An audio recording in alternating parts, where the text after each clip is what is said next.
All right, it's 5 o'clock. I think we're going to get going here. So, everybody ready? All right, let me call to order the July 23rd meeting of the Albany County Legislature's Public Works Committee. Majority Council Kennedy, would you please take the roll call? Sure, Mr. Chairman. Ricard? Present. Mayo? Here. Cleary? Here. Fine. Andrew Joyce? Here. LaRilliard? Here. Reinhardt and Smith are excused, and Bergdorf. You have a quorum. Thank you, Majority Council Kennedy. I also like to acknowledge the Chairwoman Cunningham is also here, so thank you for coming. First item on the agenda is to approve the previous month's minutes. Did everyone have a chance to read them? Would someone like to make a motion on them? Mickey first, Susan seconds. Any questions on them or anything? Any questions? All those in favor? Aye. Opposed? Motion carries unanimously. Majority Council Kennedy, would you please read the second item on the agenda? Sure. Item 2 is authorizing an agreement with William J. Kelleher and Sons Construction Corp. regarding concrete and railing repair at the MVP Arena. This is for actually the replacement of the railings at the MVP Arena with associated concrete work. This is not to exceed contract of $465,955. That includes a 10% contingency amount of $42,000. That's just $358 to complete this work. Okay. Do any of the legislators have any comments on this? What's the life expectancy, Dave, on these things? On the railings, these are the first time they've been replaced, so they're probably, they're original to the building. So it's a lot of work. You got to bust out the concrete and reset everything. Okay. This is actually the second time this was bid. We've been in a larger project, and we have a lot better place than doing as a single project. Thank you. Thank you. I'd like to acknowledge Legislator Bergdorf just arrived. I was on time, went up to the caucus room. You're a star. We're on the second item to... Anybody there? Just me. I hear you. So we're on the second item. So do any of the legislators have any questions on this item? Would somebody like to make a motion on it? Motion. Do I have a second? All those in favor? Aye. Opposed? Motion carries unanimously. Majority Council. Thank you, sir. Majority Council Kennedy, would you please read the third item on the agenda? Yes. Item 3 is authorization to renew the MVP Arena parking garage agreement with Service Management Group. And Director Bob Belber is here this evening. Welcome, Mr. Belber. Thank you. So this benefit contract for the MVP Arena Garage is one that we're appreciative of this group and the legislature to consider renewing. It hasn't actually been written effective since 2016. However, our management of the garage has continued thereafter on a year-to-year basis, based on the same terms and conditions that were in the contract from 2016. We haven't changed anything, it's still going forward. The operation of the garage is essential and it's critical to the operation of the arena. So, and what I mean by that is there are some events like WWE, for example, where we have to actually give the lower floor, which is unfortunately for county workers that have to be asked to move off the first floor. We have to give that to the officials for the WWE or many, many wrestlers that drive in from various different locations. And so there's different things that happen with the garage and even parking that we have to provide for our suite leases and parking that we need for the employees and so forth. That's critical to how we operate the building. So that's why our operation of the garage is very important for us to have a renewal going forward. Having said that, we had asked for a renewal some time ago back with the prior administration. And at that time, it was not deemed to be something that had to be done right away. Therefore, asked to go on a year-to-year basis. When this issue came up and they wanted to solidify the agreement, I was off work because I had been asking for this for some time. I think this helps the county, it helps our company, so that our insurance that we're providing, claims that take place from the legal standpoint, are fully covered with the bridge document. Not that we would have not been covered without the bridge document, but it just makes it a lot easier to defend the plan with that. So I ask for the approval of this project for going forward with it. Okay. Thank you, Mr. Elbert. Does any of the legislators have any questions on this? Mr. Burdorf? Thank you, Mr. Chairman. Bob, how were you paid in the past? Did we do this annually or 5-year basis, or? No, it's an annual fee that we receive, and then there's a percentage increase each year. It's 2% or it's a very small percent. So is our percentage consistent with what it's been in previous years? Yes, it's identical. Okay. Are there any other fees that you get from the garage that come out of this? So it is strictly the fee? Yeah. No other gain for our company. Okay. Got my answers. Thank you. Thank you. Any other questions from any of the legislators? Would someone like to make a motion on this? Motion. Do I have a second? Second. All those in favor? Aye. Opposed? Motion carries unanimously. Majority Council Kennedy, would you please read the fourth item on tonight's agenda? Item 4 is authorizing an agreement with Protective Industrial Products, Inc. and Hoffman Car Wash regarding rental of suite number 13 at the MVP Arena. Mr. Welper. This is a renewal, very similar to many of the other renewals that we have had in the past. Both Hoffman Car Wash and Protective Industrial Products have been great partners. They paid their suite dues and payments. They've been very good to work with over the years. This will be their second. So Okay. it's $51,000 a year, consistent with all locations. And it would be effective as of the 1st of September 2024. Thank you. Do any of the legislators have any questions on this? Would somebody like to make a motion? Mickey makes the first, Paul makes the second. All those in favor? Aye. Opposed? Motion carries unanimously. Majority Council Kennedy, please read the fifth item, sorry. Item 5 is authorization to accept reimbursement from Champlain Hudson Power Express regarding the repair and repaving of county roads from trenching work and adjusting the 2024 department budget. Commissioner Armando is here this evening. Welcome, Commissioner. Hi, thank you. Good evening, everyone. Yes, so Champlain Hudson is installing a 1,250 megawatt high voltage transmission line from Canada to New York City, and the line is going to be buried under approximately 1.75 miles of our county roadways. So today I'm requesting permission to be reimbursed by Champlain Hudson in the amount of $220,532. This dollar amount will go towards repaving the road once the work is done. In addition, I'm requesting a transfer of this revenue into budget line D25020.02685. Okay, sounds good. Do any of the legislators have any questions on this? Would somebody like to make a motion on it? Susan makes the motion, seconded by Mickey. All those in favor? Aye. Opposed? Motion carries unanimously. Item 6 is authorizing supplemental agreement number 3 with Labella Associates DPC regarding soil and groundwater remediation relative to a fuel leak at the New Salem Road facility. Commissioner? Sure. So back in 2020, Labella installed a soil leak extraction remediation to mitigate a fuel leak that occurred at our Williamsville location. The system's been running for 4 years, and everything's working well, and it showed that the contaminant is being remediated out of the ground.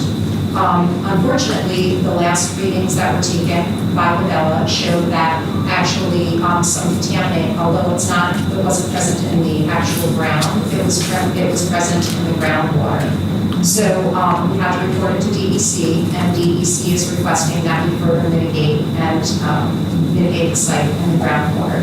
So this contract is in the amount of $154,571. It would, there would be a series of wells installed on our property. They're proposing using a colloidal carbon material to be injected into the wells, which will pull the contaminant out of the groundwater and bond it to the actual soil particles, and then the contaminant would be actually eaten by the natural biome. So installation of up to 17 wells and installing this compound into the wells is something I've never encountered before, and it proves to be somewhat expensive. So there's no way of telling how long remediation will take. It could take 1 year, it could take 3 years. So basically, they made this proposal, we sent it to DEC. DEC accepts the proposal as something they think is viable, and so I'm requesting that we can move forward with the contract. I just have a couple questions. Thank you, Commissioner. Just a couple questions. So you said the original leak happened in 2020, is that correct? The leak began remediation in 2020. The leak was Okay. discovered prior to that. Okay. Just a housekeeping thing, though. If this happened in the future, do you let legislative staff know about that, or chairman of this committee, or how does that usually work? Oh, it- Because I obviously wasn't the chairman when this happened, so. Right, it was before my time, actually, and so, yes, that would be, everybody would be made aware of. But also, our system is, everything's above ground Sure. now, so things like this can't happen anymore. It would be something that you would notice above ground and continue. Okay. So, yeah. All right. Thank you, Commissioner. Do any of the legislators have any questions? Mr. Bergdorf? Yes, thank you very much. Lisa, was this system designed by an environmental consulting firm, or is this Labella's sort of, is it their proprietary system? How do we know it works? That's a good question. So that's a good question, and there's a lot of backup to the proposal. So part of what is going to happen is test wells are going to be drawn, they're going to be installed, and the system is going to be, the material is going to be injected into those test wells, and they're going to be monitored before they go out and then install, as many as are required by their plan. So if they find out that for some reason it's not working as effectively as they want, we may stop. But there's, in the world, I guess, of environmental remediation, there's no sure bets. So in the plan, there's, it talks about, again, installing test wells to make sure it's working properly before they go in and install the rest. Okay, So well, it's a good question. generally, obviously, this is to deal with a spill that has already happened. Yeah. So there is a certain amount of, I assume this liquid, which is either diesel or gas probably, in the ground. In a lot of environmental remediation, it's literally excavation.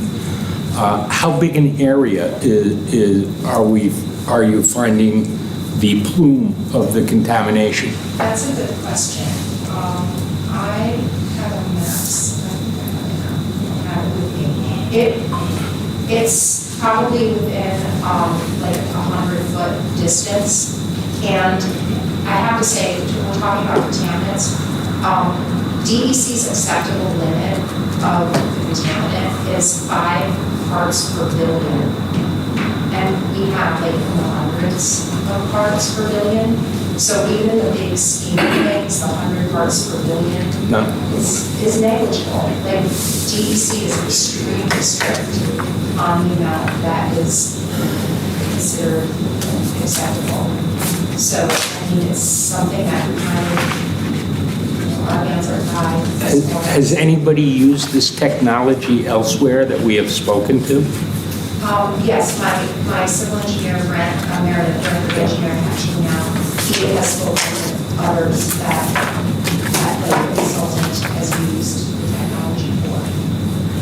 Has he actually talked to users or just other engineering I think professionals? the engineering professionals. Just seems like it's a biodigester for fuel, and I've never heard of that before. It is technology that has been used for just this reason. Okay. Does any other legislators have any questions? Somebody like to make a motion on this? Motion. Do I have a second? Susan seconds. All those in favor? Aye. Opposed? Motion carries unanimously. Item 7 is authorizing an agreement with the Blanchard Curry American Legion Post 1040 regarding the construction of a connector between their parking lot and the Albany County Hillsborough Hudson Rail Trail and designating 6 parking spaces for public use. Hi, Yes, so we're requesting permission to enter into a license agreement with American Legion Post 1040 in order to construct a connector from their parking area to our path, our rail trail.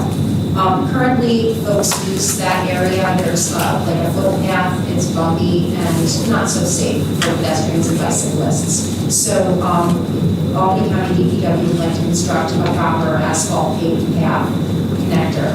And in addition, the American Legion said that they would dedicate 6 parking spaces to the county for parking along the rail trail, which certainly definitely fills a need that we have because we definitely could use more parking. Sounds good.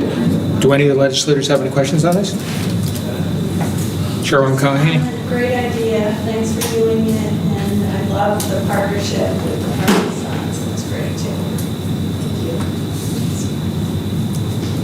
you. Any other questions? Would somebody like to make a motion on it? Susan makes a motion, seconded by Mickey. All those in favor? Aye. Opposed? Motion carries unanimously. 8th item on the agenda, please read. Item 8 is authorizing an agreement with Bubonia Holding Corp. regarding removal and disposal of incinerator ash at the Albany County Water Purification District's North Plant. Director Gaudio is here this evening. Welcome, Director. Thank you, everybody. This is an annual contract that we do for the removal of ash from our incinerators.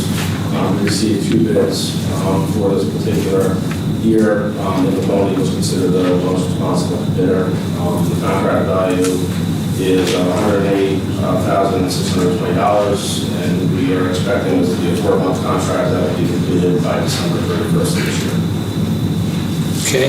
Do any of the legislators have any questions on this item? Mr. Bergdorf? Angelo, you say Bubonia was considered to be the low bidder. Is that they either were? They were. Sorry, they were. Oh, okay. So it's not like someone else was disqualified. They were the low bidder. And is the ash going? So the ash goes to Albany landfill. We do have a beneficial use for Determination. It gets used for carbon material at the Albany landfill. It's going to the city of Albany Yes. as daily cover. Yeah, normally, again, the way the contract works is they'll do water on the lagoons. They'll basically remove that ash material and they'll haul it up to the landfill. Again, that usually happens over the course of like a month or 2. So during that period, they're storing that and using it as cover material. I don't know exactly how long it goes for. In the grand scheme of things, it's not a lot of material compared to what they need for daily cover. Yeah. That is used for cover materials. Any further questions? Would somebody like to make a motion on this? Mr. Bergdorf makes a motion. Do I have a second? Mr. Caleri seconds. All those in favor? Opposed? Please read the 9th item on the agenda. Item 9 is amending the 2024 Albany County Water Purification District budget regarding emergency repairs of the district's north and south plants. Thank you.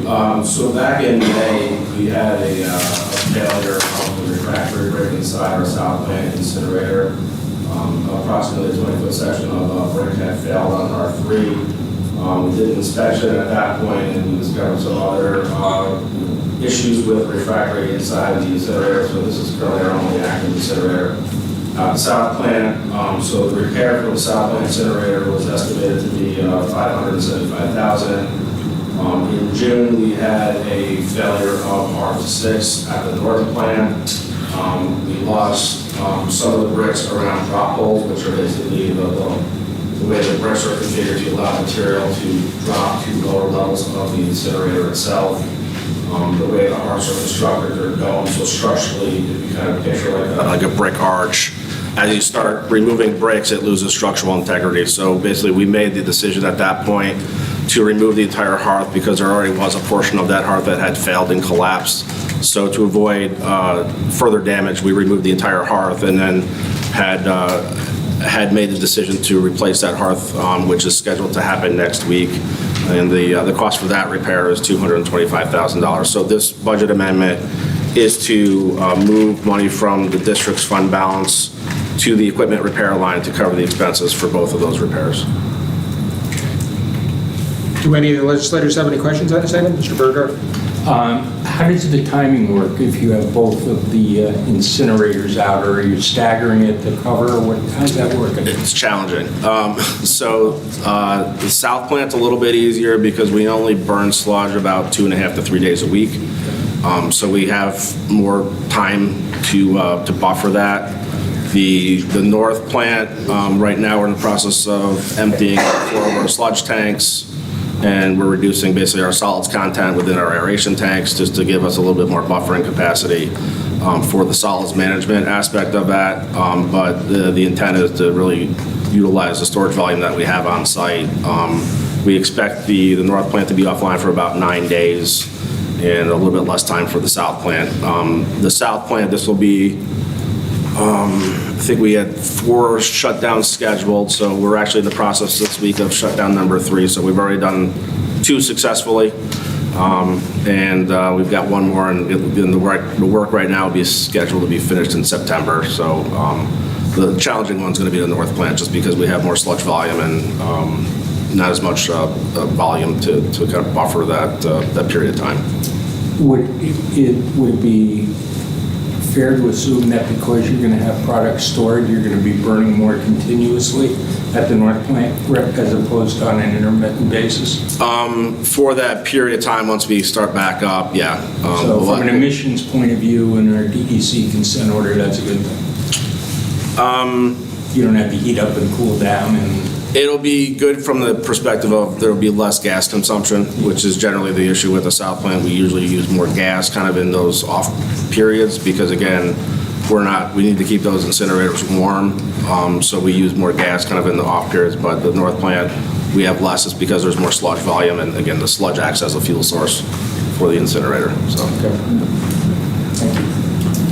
Any other legislators have any questions on this item? Would somebody like to make a motion on it?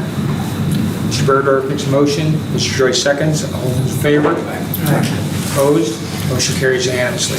That concludes our business for this evening. Do I have a motion to adjourn? Mr. Berdorf makes a motion, second by Susan. All those in favor? Opposed? Meeting is adjourned. Thank you, everyone. And thank you. Thank you. Great job.